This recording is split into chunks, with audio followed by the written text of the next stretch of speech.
ሻሎም ሻሎም ሻሎም ቤተሰብ እግዚአብሔር አምላኽ ሰላም ጸጋ ምሕረት ናይ ክርስቶስ ምስ ኩልኹም እዩ ኣንዓኹም ሰላሐዲን ካብ ሲአርጂ ኢንተርናሽናል ቸርች ስቶክሆልም ስዊድን ናይ መዓልቲ ቃል ድብል ፕሮግራምና ንጎ ሰዓት 5 ድወርድ ንመዓልቲ ዝኸውን ሓፂር ቃል ንካፈለሉ ፕሮግራም እዩ ንመዓልትና ድማ ቃኒና ኽውዕል እዩ ኢየሱስ ጎይታ እዩ ሎም ንካፈሎ ቃል ብክርስቶስ ጥራይ ድብል እዩ بكريستوس تراي كبرني እግዚአብሔር አምላክ ይሁን ሃሌሉያ بكريستوس ጥራሕ መሕሳብ بكريستوس ጥራሕ ነገራት ምርአይ بكريستوس ጥራሕ ህይወት ምርአይ بكريستوس ጥራሕ ንኃይልኻ ምርአይ بكريستوس ጥራሕ ንኹሉ ነገር ምርአይ ስለዚህ بكريستوس ጥራሕ ድብል ነገር ክንርኢና ማለት እዩ ገላትያ ምዕራፍ 2 ከምዚ ይብል ጥቕሲ 19 ኣነስ ንኣምላኽ ብህይወት ምእንቲ ክነብር ካብ ሕግስ ብሕግ ሞትኩ ምስ ክርስቶስ ተሰቐልኩ ግናኸ ክርስቶስ ኣባይ ዝነብር ዘሎ እምበር ደጊም ኣነ ኮንኩን ዝነብር ዘለኹ እዚ ሕጂ ብስጋ ዝነብሮ ዘለኹ ድማ ብእምነት በቲ ዘፍቀረኒ ምእንታይ እውን ነፍሱ ዘሕለፈለይ ወዲ ኣምላኸ ዝነብር ዘለኹ ጽድቂ ብሕግ እንተ ዝኸውን እምበኣርከ ክርስቶስ ንኾንቲ እዩ ዝሞተ ኣነስ ንጸጋ ኣምላኽ ኣይንዕቅኒ ብጣዕሚ ዝገርም እዩ ሐዋርያ ጳውሎስ ዘገርም ርድኢት ነይርዎ ካብቲ ዘገርመኩም ናይ ሐዋርያ ጳውሎስ ርድኢት ብክርስቶስ ጥራሕ ንህይወት ዝርኢ ሰብ ነይሩ ብክርስቶስ ጥራሕ ንርእሱ ዝፈልጣ ሰብ ነይሩ ብክርስቶስ ጥራሕ ንነገራት ዝልክዕ ሰብ ነይሩ ብክርስቶስ ጥራሕ ንህይወት ዝትርጉም ሰብ ነይሩ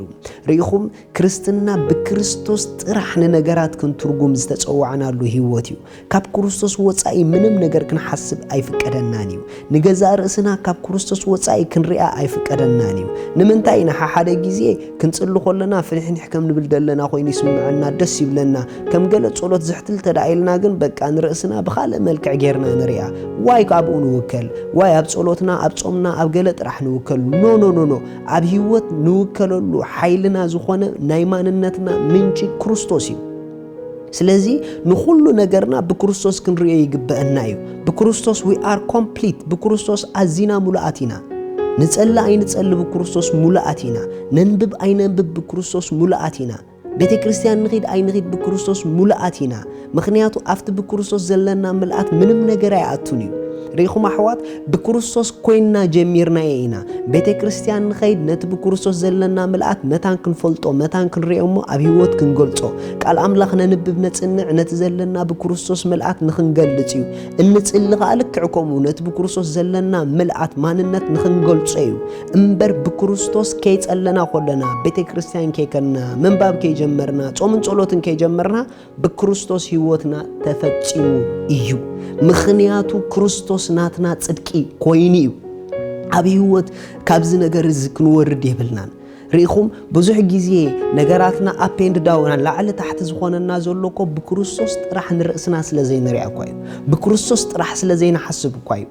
ሓወይ ሓፍተይ ቅድስናኻ ብክርስቶስ ፍለጦ ጽድቅኺ ብክርስቶስ ፍለጥዮ ማንነትኪ ብክርስቶስ ፍለጥዮ ጥበብኪ ብክርስቶስ ፍለጥዮ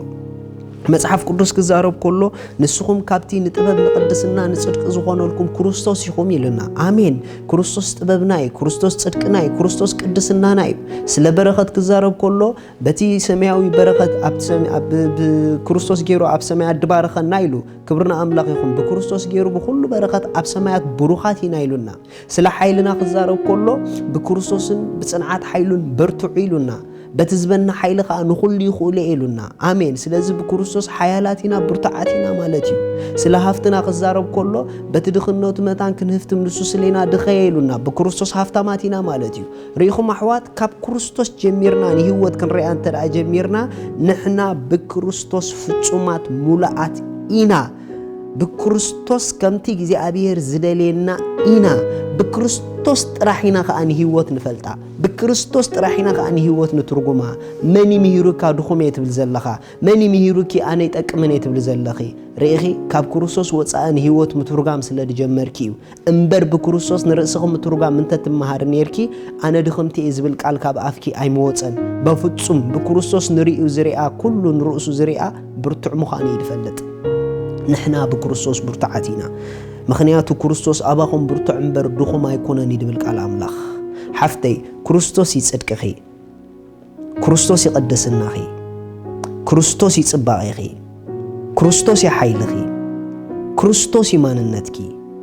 حواري باولوس حدا نجار يترديو أنا يكون زنبر زولو خيلو كريستوس أباي زنبر زولو يلو توديو أبانا زنبر زولو هيوت كريستوسيو أبانا زلا هيوت ناي كريستوسيا سلازم نزا هيوت زي أدم ما كل جزء بكريستوس راحنا نفلتا نحنا كل جزءنا أملاقنا هياويانينا نمنتاي تتبهالك كريستوس أبانا هياو سلازوخنا كريستوس أبانا سلازنبر أحوات برأسنا ننجرات كنريهم تجميرنا ختصلوا لنا بكريستوس نهيوت كنريات تجميرنا جن كتقللنا أمانوني بكريستوس نهيوت مترجم ترى جميركم كل جزء عمل أتحوس كتنوبر تقوليهم مصحف ቅዱስ ናፍቲ ጀማርን ደምዳምን እምነትና ክርስቶስ ንጠመት ይዝብል ካብ ክርስቶስ ወጻኢ ምንም ነገር አይትሕሰቡ ካብ ክርስቶስ ወጻኢ ምንም ነገር አይተጠሙቱ ንምንታይ ተተባሃለ ጀማር እምነትና ክርስቶስ እዩ ደምዳም እምነትና ክርስቶስ እዩ ማንነትና ክርስቶስ እዩ ህይወትና ክርስቶስ እዩ ጥበብና ክርስቶስ እዩ ቅድስናና ክርስቶስ እዩ ጽድቅና ክርስቶስ እዩ ኃይልና ክርስቶስ እዩ በክርስቶስ ጥራሒና ንርእስና ንፈልጣ በክርስቶስ ጥራሒና ንሐስብ نحنا كم تسب زبلنا يكونان كم تجوربيتنا زبلنا يكونان كم تأمرنا زبلنا يكونان نحنا كم تأملخ بكريستوس زبلنا لك كومينا كاب بكريستوس نرأسخن نقداين مترجم كيت ورد تتنقعو يسوع قويتايو كم زيلنا نعوجي كريستوس أباي تسفى كبري إخا أمن فسي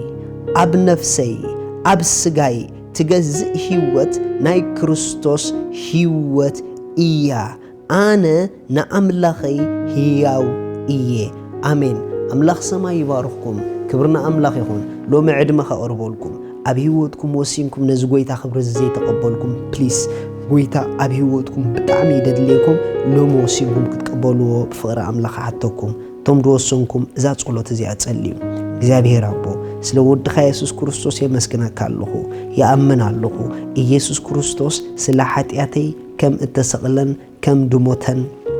በሳልሰይቲ መዓልቲ ከም ዝተንሰአን ያአመን አለሁ በክርስቶስ በመእማኔ ካብዛ ሰዓት ውሉድ አምላኽ ኮይነለሁ